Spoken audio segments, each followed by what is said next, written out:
Shalom, selamat pagi saudaraku. The Message hari ini 24 Juni 2024 dengan tema Dimiliki Allah. Bertahun-tahun hidup kita saudaraku, kita bisa mengalami kemelesetan, kegagalan, kesalahan dalam kita berinteraksi dengan sesama, berelasi dengan sesama, berinteraksi dengan Allah maupun berelasi dengan Allah. Dan kalau kita telaah lebih dalam, kita coba merenung. Kalau kita fokus, coba kita hubungan kita dengan Allah ya. Selama kita berelasi dengan Allah. Kalaupun dalam hidup ini ada sesuatu yang kita segani, kita takuti, maka sesuatu itu akan mengurangi rasa hormat dan takut kita pada Allah sebetulnya. Itu karena takut kurang bahagia, maka kita berusaha untuk kerja sampai kita mengumpulkan uang sebanyak-banyaknya, harta sampai berlimpah. Kita mau punya semuanya yang ada di bumi ini, betul nggak saudaraku? Kita punya impian-impian yang seperti orang dunia, seperti wajarnya dunia itu. Punya rumah bagus, kalau boleh ada tamannya yang bagus, yang cantik. Ada taman bunganya, ada kolam ikannya. Kolam ikannya penuh dengan ikan koi yang bagus-bagus. Di samping ada burung-burung yang bagus, yang berkicau. Rumah penuh dengan modern, bagus. Wah, seneng. Mobil berjajar ya. Benar gak saudaraku? Itu dunia, memang begitu. Kalau buka rekening, digit nolnya banyak, wah kita bahagia begitu. Semua sehat. Hari ini bosan, pesan tiket berangkat besok luar negeri. Wah happy, jalan-jalan, foto-foto masuk sosial media.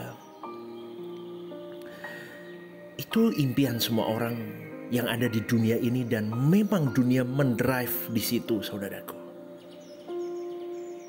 Punya apapun, keluaran terbaru, mobil, gadget, baju, tas, beli.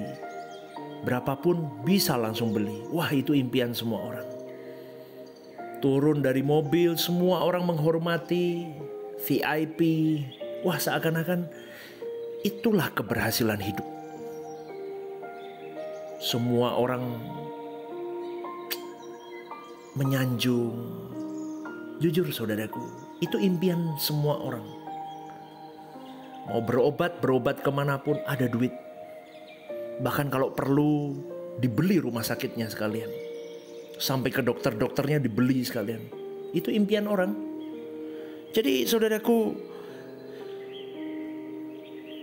mereka merasa bahagia dengan ini semua. Dan mereka bisa merasa kurang bahagia kalau tidak memuaskan daging. Maka banyak orang berjuang memuaskan daging mereka. Padahal harus selalu kita ingat bahwa engkau dan saya tidak bisa dimiliki Allah kalau semuanya masih melekat dalam hidup kita. Dan itu adalah musuh terbesar dalam hidupmu dan hidupku. Dan itu semua akan membawa dirimu dan diriku terpisah dari Allah, saudaraku. Ini omongan begini nih, mungkin ada kalian yang tidak setuju mendengar renungan ini.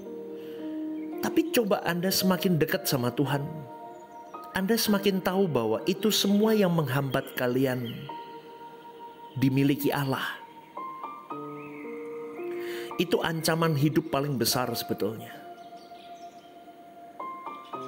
Bukan berarti saya mematikan impian-impian kalian untuk memiliki the top atau the quality of financial. Enggak loh saudaraku. Tetapi saya sedang mengajarkan kepada kalian bagaimana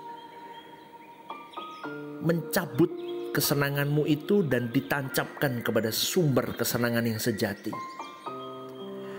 Karena dunia memberikan standar itu dan berapa persen orang bisa memenuhi standar itu. Gak lebih dari 1% orang yang bisa memiliki segalanya. Dan berapa persen orang yang kecewa dengan standar dunia itu. Karena ternyata mereka kejar puluhan tahun hidup. Mereka tidak memiliki apa yang mereka impikan akhirnya. Maka banyak kemelesetan di situ. Ada orang depresi, ada orang stres. Ada orang yang mengakhiri hidupnya karena kecewa dengan Tuhan. Kecewa dengan hidup. Mengerikan, saudaraku. Dan dunia memiliki mereka. Bahkan beberapa mengakhiri hidup dan mereka tidak dimiliki Tuhan. Kemana roh mereka? Dan apa penyebab itu semua? Penyebabnya adalah kesalahan memaknai arti hidup. Ini yang saya tekankan beberapa minggu ini, saudaraku. Karena mengosongkan diri itu gak bisa kalau kalian tidak sungguh-sungguh mengerti, kita tarik dari titik awal. Apa tujuan Anda bekerja, menikah, semua itu semua ditarik. Semua kelakuan yang kita lakukan pasti ada tujuannya. Dan tujuannya itu pasti harus disumberkan untuk Tuhan. Supaya tidak salah. Kalau sumbernya untuk kita pasti salah. Dan pasti hasil akhirnya mengecewakan, saudaraku. Loh, tapi pastor, saya bisa kok memiliki semuanya. Oke, seberapa bahagia kau memiliki semuanya? Itu pertanyaan saya selanjutnya. Kalau kau sudah punya semuanya, kau bahagia? Enggak pasti jawabannya. Ternyata di dalam ku memiliki seluruh dunia ini, ternyata aku tidak bahagia. Aku semakin haus, semakin lapar akan dunia ini. Terus kau gali, terus gak ada juntrungannya, saudaraku. Dan akhirnya kau bisa berkata dalam kedalaman jiwamu, kau bisa berkata begini, aku diperbudak oleh dunia ini. Saya mengalami itu, saudaraku. Maka saya bisa berkata ini, pengalaman saya. Kalau kau bersama dengan Tuhan hari ini, kau dimiliki Tuhan, kau beda. Maka Lukas 12 ayat 4 berkata, janganlah kamu takut terhadap mereka yang dapat membunuh tubuh dan kemudian tidak bisa berbuat apa-apa lagi. Artinya tidak ada keberlangsungannya di kekekalan. Kesenangan dunia itu tidak berlangsung lagi di kekekalan, saudaraku. Kita harus pandang terpisah dari Allah itu adalah monster yang paling menakutkan dalam hidup kita. Satu-satunya masalah hidup. Satu-satunya ancaman hidup kita. Maka kalau kita berbicara soal neraka api kekal, kita harus gentar, saudaraku. Kita harus takut akan hal itu. Hari ini tidak banyak orang takut akan ini. Mereka takut gak bisa bahagia di dunia ini. Banyak orang yang begitu. Tapi mereka tidak takut dengan kertak gigi di neraka. Kalau seseorang tidak takut dengan kertak gigi di neraka, berarti dia tidak takut terpisah dari Allah. Dan kalau seseorang tidak takut terhadap kenyataan keterpisahan dari Allah, ia juga tidak memiliki perasaan takut kepada Allah dengan benar sejak dia hidup di bumi. Pasti dia akan sembarangan memperlakukan Allah. Meskipun orang itu kelihatan santun, beretika, kelihatannya terpelajar, orang Kristen, ikut pelayanan, kelihatan rohani, berkhotbah, membawakan renungan, jadi pendeta. Tapi sebetulnya orang-orang itu banyak yang lebih takut kepada dunia. Lebih takut kepada banyak hal, sehingga demi segala kepentingan dan kesenangan mereka korbankan perhatian yang seharusnya diberikan untuk perkara-perkara yang berurusan dengan Tuhan, yang bersifat rohani. Bagaimana ya aku jadi anak Allah yang layak? Itu gak dipikirin. Yang dipikirin bagaimana ya punya gedung gereja yang besar. Gimana ya aku punya jemaat yang banyak. Itu pendeta-pendeta begitu. Bagaimana ya aku bisa memenuhi kebutuhan hidupku.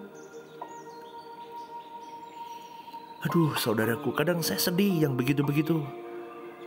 Kenapa ya kok banyak orang yang di titik itu masih. Aduh, saudaraku, kita bisa lihat dari cara mereka menghargai uang, menghargai harta, perilakunya kepada orang yang punya uang, bagaimana? Spesial nggak sama orang gitu? Itu loh saudaraku, kadang saya mulai berpikir orang-orang begini tidak meletakkan Allah dengan patut sebetulnya. Mereka tidak menghargai jiwa-jiwa yang ada. Jadi ayo saudaraku, kita harus benar-benar kita harus menjadikan diri kita sebagai sahabat Tuhan. Kita harus benar-benar dimiliki oleh Tuhan. Kita harus benar-benar tenggelam bersama dengan Tuhan.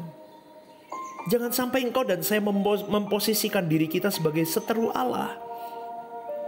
Yakobus 4 ayat 4 dikatakan, hai kamu orang-orang yang tidak setia, tidak tahukah kamu bahwa persahabatan dengan dunia adalah permusuhan dengan Allah?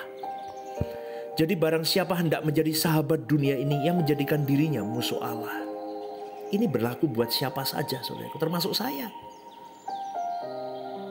Jangan merasa loh aktivis ya, pendeta-pendeta, hamba-hamba Tuhan yang sekolah teologi, yang sudah punya gelar-gelar tinggi, yang menggembalakan gereja, Anda bebas dari ini. Enggak, malah paling bahaya itu. Jadi kita harus sungguh-sungguh. Faktanya gini loh saudaraku, kalau hari ini kita berlarut-larut tidak memiliki takut akan Tuhan dengan benar, maka kita tidak akan pernah sungguh-sungguh membutuhkan keselamatan dari Tuhan. Bagaimana menjadi manusia yang dikembalikan ke rancangan Allah semula?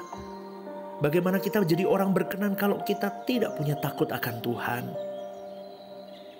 Jangan takut dengan keadaan hidupmu hari ini. Tuhan pelihara kok, saudaraku. Kita bertanggung jawab hidup, kerja keras, oke, kerja cerdas, iya, kerja takut akan Tuhan, yes, kerja smart, yes, lakukan, disiplin, berintegritas, 24 jam kerja yang baik, sekolah yang baik. Kalau seperti saya kerja dalam arti saya mempersiapkan khotbah yang baik, saya mempersiapkan semuanya, mengatur manajemen gereja yang baik, lakukan. Tuhan yang akan berperkara saudaraku. Kalau Anda pengusaha, bekerjalah yang baik, yang jujur. Jangan nakal dengan uang. Jangan takut. Jangan takut untuk berkata tidak kepada hal-hal yang tidak benar. Karena kebanggaan kita adalah kalau kita bisa berkenan di hadapan Tuhan. Betul gak saudaraku? Kita berani berkata no untuk sesuatu yang melukai perasaan Tuhan. Jadi suatu hari di ujung maut, kita tidak lagi punya ketakutan lagi. Ternyata aku masih belum beres banyak ya. Aduh Tuhan kasih aku waktu.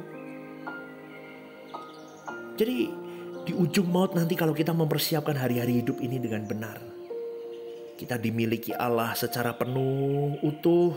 Stephen Lim 100% punya Tuhan. Maka kita akan punya perasaan perasaan rindu untuk dimiliki Tuhan lebih di kekekalan kelak. Sampai di titik di pengadilan Tuhan, kita berani berkata, aku siap Tuhan. Dan di titik itu saudaraku, kita baru bisa berkata, ternyata apa yang kuusahakan tidak sia-sia ya selama aku hidup di bumi ini. Tapi kalau orang tidak mempersiapkan dengan sungguh saudaraku, dia baru menyesal kenapa aku tidak menghormati Tuhan.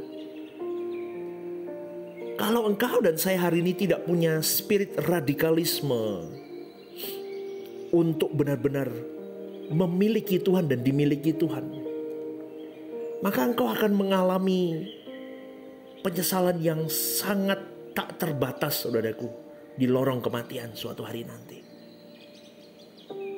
Ya, kita harus benar-benar mulai dimiliki Allah sepenuhnya. Artinya hidup hanya untuk kepentingan Tuhan. Hidup bukan lagi mengejar dunia. Hidup mengejar apa yang belum aku selesaikan selama aku hidup, yaitu tugas dari Tuhan. Ya, supaya kita benar-benar optimal hidup selama di bumi ini. Pertanyaan selanjutnya, apakah aku sudah menyerahkan hidupku seluruhnya untuk Tuhan? Menyerahkan hidup seluruhnya tidak harus selalu jadi hamba Tuhan, jadi pendeta. Kalian semua ini hamba Tuhan di bidang kalian masing-masing. Tapi apakah aku sudah memberikan semua untuk Tuhan apa enggak ya? Wah, itu detail saudaraku. Dari setiap menit hidupku, setiap rupiah yang keluar, setiap talentaku, setiap gerak-gerik hatiku, setiap gerak-gerik pikiranku, setiap tindakanku, pekerjaanku, pelayananku, 100% enggak buat Tuhan. Kau buka bisnismu buat apa? Buat kau kaya? Atau kau mau persembahkan untuk Tuhan? Loh, maksudnya gimana, pastor? Aku buka bisnis untuk menunjukkan, satu, aku bertanggung jawab atas hidupku.